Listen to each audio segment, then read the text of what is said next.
My biggest innovation failure was thinking too much in theory and in business plans, because that's what you learn in business school, right? You learn how to build a very slick business case, and it feels good because you have a sense of control. But the market doesn't care about your plans.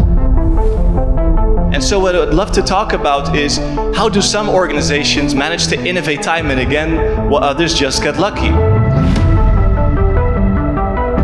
And as many organizations are trying to find their way through disruption, change, even the new AI paradigm, innovation is the solution.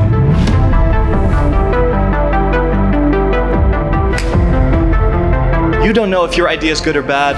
Your family doesn't know, your partner doesn't know, your colleagues don't know. You have to test your idea and collide it with reality, because that is the only way to learn. Orient yourself when you're talking about innovation, because we have companies and their teams are saying, wow, we're innovating, we're doing something new. I apologize, but your competitors already had it 10 years ago. I mean, innovation is more than just a couple of projects left and right. It's more than a one-off. Well, in fact, if you want to make innovation a repeatable and scalable process throughout the organization, I mean, there's so many ingredients that you have to get right. Your question suggests that there's a temporal element to this, right? So, okay, when should we start developing innovation capabilities actively? Obviously, we want to be innovative 24/7, right?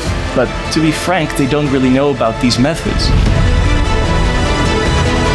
That's how organizations become an ambidextrous organization, meaning that they're able to learn to use their left and the right hand at the same time. So exploiting the current business while exploring new growth avenues.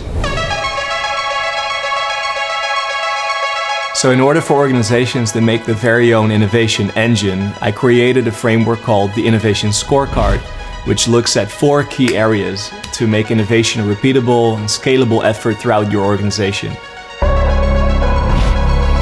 Should you have an empty canvas to innovate? Is that the optimal condition or not? So we have a term called the adjacent possible. What is the next best thing we can leverage to innovate? Netflix started with DVDs in the mail. Then we had the emergence of the widespread use of broadband across the States.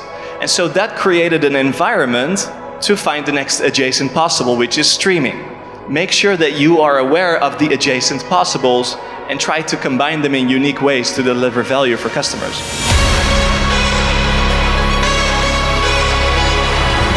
Amazon had multiple paths to yes. So instead of having one idea at the bottom of the organization and getting killed, maybe by a manager, they had multiple areas in the organization where they could pitch the idea.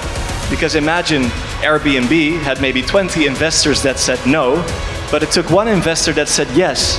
And so we know that today it's a multi-billion-dollar company, so it's not always the idea that's the problem, but sometimes the eye of the beholder and the timing.